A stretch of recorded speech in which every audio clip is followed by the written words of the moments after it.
Good day, everybody. I hope you're. Yeah, we are sharing the screen. Okay, I did it once, where I forgot to share the screen, and I got to the end of it and realized I had to redo the whole thing. So every now and then I double check myself. So I am sharing the screen. So welcome to the Bible in a Year, 2021. This is day 58.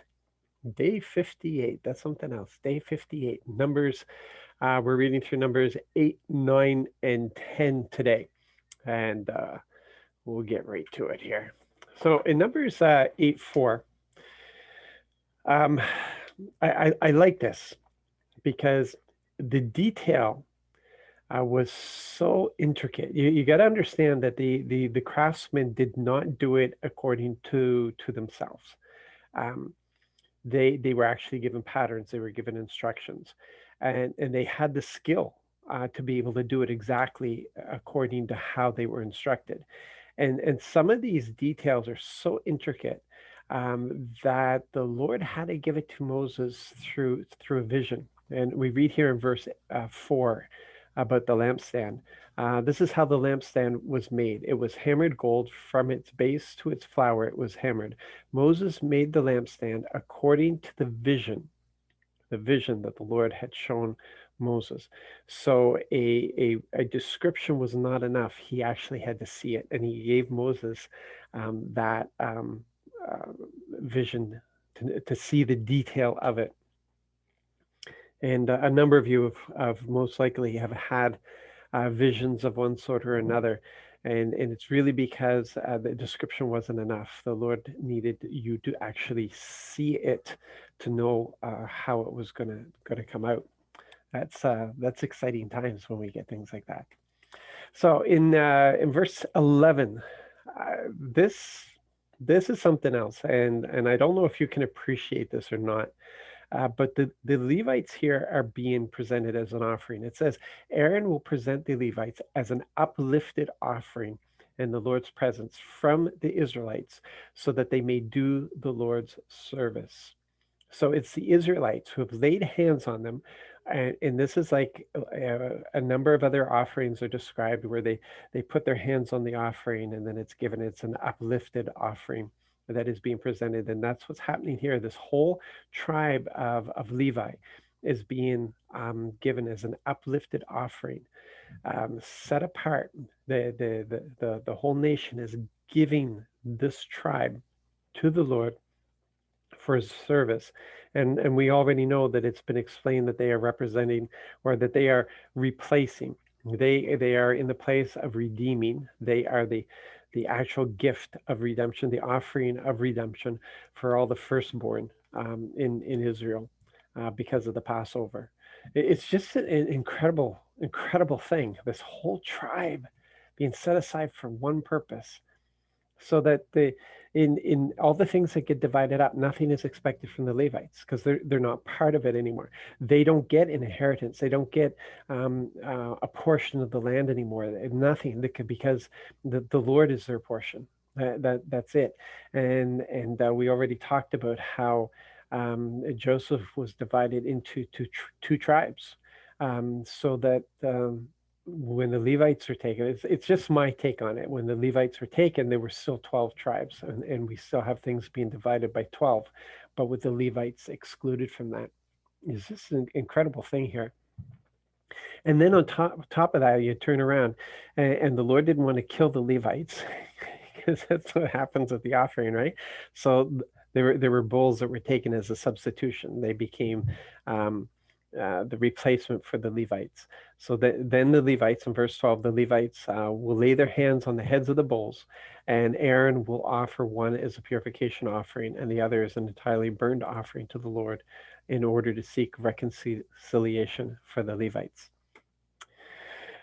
Um, then we have in verse 25 this idea of retirement. At 50 years old, we're told that their service starts at 25. You can't actually start as a Levite. You can't start your service until you're 25 years old. And then at 50 years old, each will retire from service. They will perform their duties no longer. Each may assist his fellow Levites in the meeting tent with some responsibilities, but he may not perform service. This is how you should assign responsibilities to the Levites. Um, like there's all kinds of understanding about this. A lot of the service that the Levites had, a lot of their responsibility was lifting and lugging. It was a physical thing that they had to do, and perhaps at the age of 50, they did not want any mistakes to happen. They didn't want anybody stumbling and falling and dropping things that were really important. So retire them. It could also have to do with the fact that they want every Levite to have an opportunity to serve. So those who are older, they step aside. They can assist. Can come into an assistant position, but they themselves will not have the responsibility of service. And considering that some of them lived well over 100 years, um, that's a long time to be retired. But this is how it's set up um, in this way. So there you go, retirement. Some of us believe that we will never retire and don't want to, and others are really looking forward to that change in their life. In Numbers chapter 9, verse 5, we have here the first time the Passover is celebrated. Is celebrated to remember. There's the original Passover, and now we have this ceremony that has been brought into place as a celebration. It's a feast, a celebration to remember the original Passover. And so we're seeing things here. Everything's been established. Everything is being established. Everything's been put in its place. All the theory that has been given now has become very practical, and they're moving forward on this, and they are really establishing themselves as a nation. And I wanted to point this out because this is far from our attitude these days. People had come and they had an inquiry for the Lord, and Moses could have probably, from his own intelligence, from his own critical thinking, could have given them a very good answer. But that's not what Moses was there for. And he did what he was supposed to do. Moses said to them, "Wait while I listen for what the Lord will command concerning you." And that's what we should be doing. So often people ask for prayer, and instead of saying, "Yes, I'll bring you before the Lord," we'll say, "Yeah, I'll pray, but did you do this and did you do that? Did you, you know, well, pray first and see if that's the advice that the Lord wants you to give to them, and point that out to them." Um, we just assume, we make a lot of assumptions, and sometimes I wonder, where we are in this relationship. How dependent are we on Him? Is He just a system for us? Um, is He just part of our living, or is He our very life? It's, these are questions we need to ask, and attitudes that we need to check all the time. We can't afford not to be asking these things. Then we see here something that's important. It's important in our attitude. It's important to see Dad's attitude, because we can become so dogmatic in things that we forget what is of the greater value. And the question is, what do people do who aren't ceremonial clean? Perhaps somebody died in their family, and so they've been near a dead body, or perhaps they've been traveling on business, and they're ceremonially unclean. What are they supposed to do? Because they still want to celebrate the Passover. And so these exceptions are put in place. This thing is put in place, and they will keep it at twilight on the 14th day of the second month. So it's a month after the original celebration of the Passover. So a month later, they get a do-over. They will eat the Passover lamb with unleavened bread and bitter herbs. So they get to do the same thing, but a month later. And the reason is simple. It's more important to do it. It's more important to celebrate it. It's because this is a celebration of what the Lord has done. So there should have been precautions. You shouldn't have been traveling, whatever. Um, and there's warning that if you can celebrate it, because this is really, really important.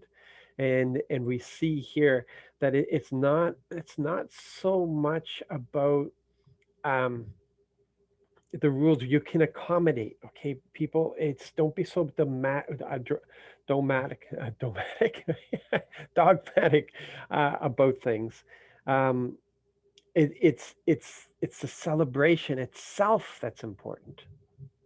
We get so caught up that it has to be this, and it has to be this, and it has to be this, but it's the reason for that celebration. It's like when we celebrate communion. um, it's actually, it's the heart of it. It's the celebration of it that matters. Doesn't matter what kind of bread you use, or whether you use Kool-Aid or wine, or, it's the actual heart, the celebration of what you're doing. And we need to be careful with these things, that we can become so religious that we have the form, but we don't have the substance. Got to be so very careful, because we want substance over form. It's like relationships. We don't do things to appear like we're loving. We do things because we are loving. We don't do things in because of religion. We do things because Father told us that we do this when we have a heart of love, and He wants us to have a heart of love. We do it because of substance, not because of not because of form. I thought that was important to point out there. Uh, in verse 23, look at this. They camped at the Lord's command, and they marched at the Lord's command. They followed the Lord's direction according to the Lord's command through Moses. See, and the reason where this comes from is it's talking about the presence, the cloud. When the cloud settled, that's where they were to camp. And when the cloud lifted, then they were to move out. And it was this encouragement of, because of the way the camp is arranged, everybody should be able to look towards the tent of meeting, and they can see the cloud.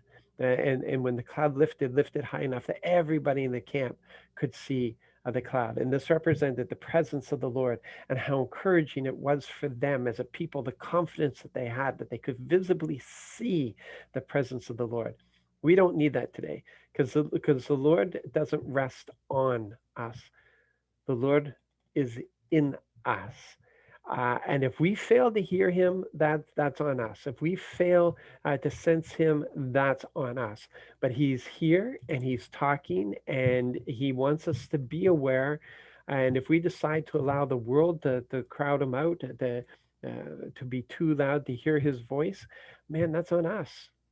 That's on us. But we have something greater than the Israelites did. And you say, well, I'd rather see a cloud. Not me. Not me. I'd rather have the presence of the Lord in me. So he is definitely with me, no matter where I go and what I do. And that is the promise that has been given. So over at the Numbers 10, um, verse 2. I just point this out because some people don't. I just want to, draw some lines, the dots here. Make two silver trumpets and make them from hammered metal work. Use them for summoning the community and for breaking camp. And then he gives a list of signals. What signal means what, and it's great because, man, I play trumpet, and trumpets are loud, and they're clear, and they pierce through anything. And it's a great system of signaling. And I want you to understand then why we read in the New Testament about the Lord's return.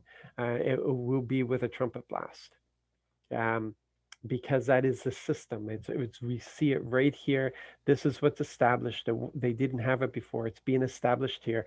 This is how the communication works. And when we hear that trumpet blast, that's the gathering.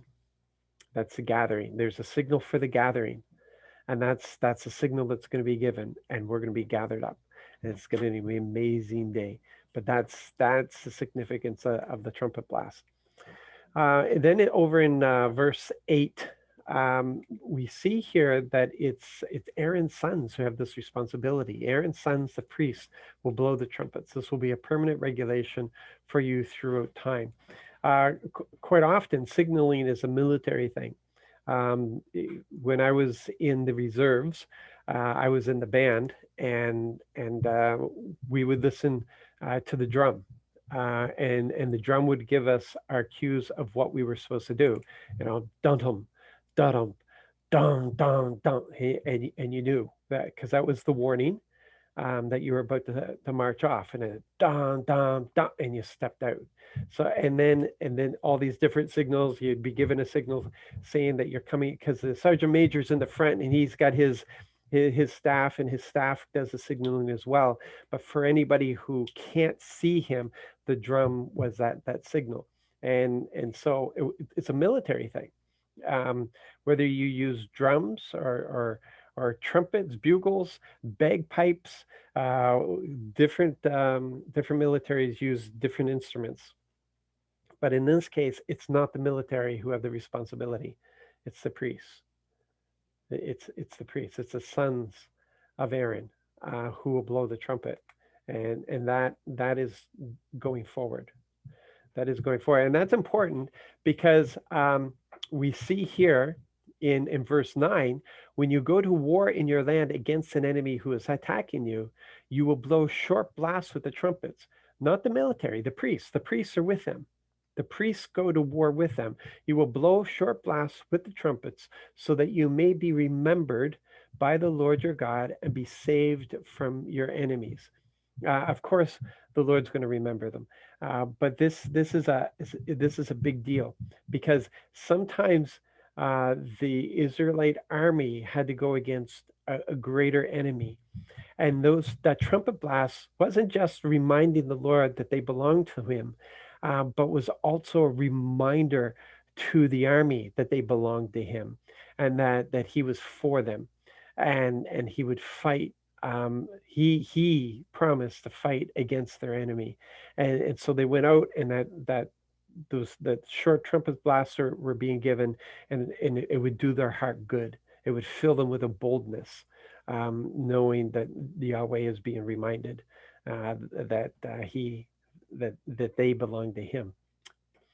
So in Numbers 10, 11, I just wanted to point out the timeline here. On the 20th day of the second month in the second year, the cloud ascended from the covenant dwelling. This is 20 days thereabouts, or even shorter, after everything has been organized. Everything's been put in order. Everything's in place, and here we are. Yeah, moving out. It's so yeah, everything's been put in order. The camp's in order. The Levites are in order.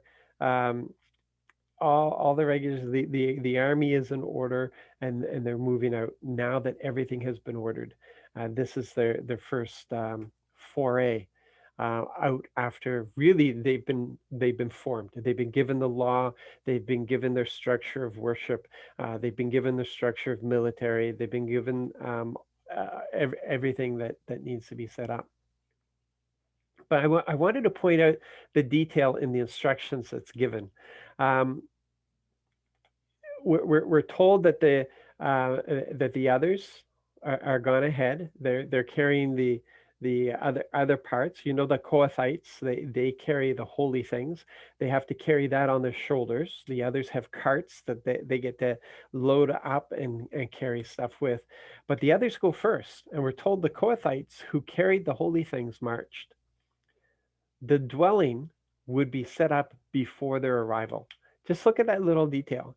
The others go out so they can get ahead of Kohathites, so they can arrive at the site that they're going to first. They can get everything set up so when the Kohathites arrive, there's no having to set the holy things aside or anything. They're just taken in and they're put in their place and they're set up. And it might just be for one night, and they might be on the move again tomorrow. But just that little detail really stuck out for me. And then we have this. This is really weird. Okay, it's really weird because we have just heard chapters of the Lord's instructions and of how He's telling them where to camp. He is selecting their campsites. He's telling them where to camp. We know that the Ark of the Covenant goes ahead of them to show them where to go. And then we have this. Moses said, "Please don't abandon us, for you know where we can camp in the desert, and you can be our eyes. If you go with us, whatever good the Lord does for us, we'll do for you." And you're looking at this, and you think at first, okay, he's talking to Yahweh, right? No, he's talking to his brother-in-law. He's asking his brother-in-law to go with them because his brother-in-law has experience in the desert. And it just strikes me as odd because the Lord is directing them. I don't have an answer for this. I'm just throwing out saying this is a strange request. It's a strange thing here that they would be asking at all. Like if it wasn't for Yahweh, this would make a lot of sense. Yeah, you want to bring a guy who has experience, but when it's Yahweh who says that I will show you where to camp, it's interesting. Yeah. So I'm going to leave you with that mystery there. And there's a lot of other good stuff to actually invest your thinking time into. Um, a lot of good stuff here. A lot of things we're seeing about Yahweh, the way he organizes everything and moves them out. And we see the type of people he's working with, which tells us that he's working. He's used to having to work with stubborn people, which gives us hope, right? So thank you guys for hanging out today. You guys be blessed, be encouraged, draw into Him, and I pray that you are hearing His voice as we move through this. God bless.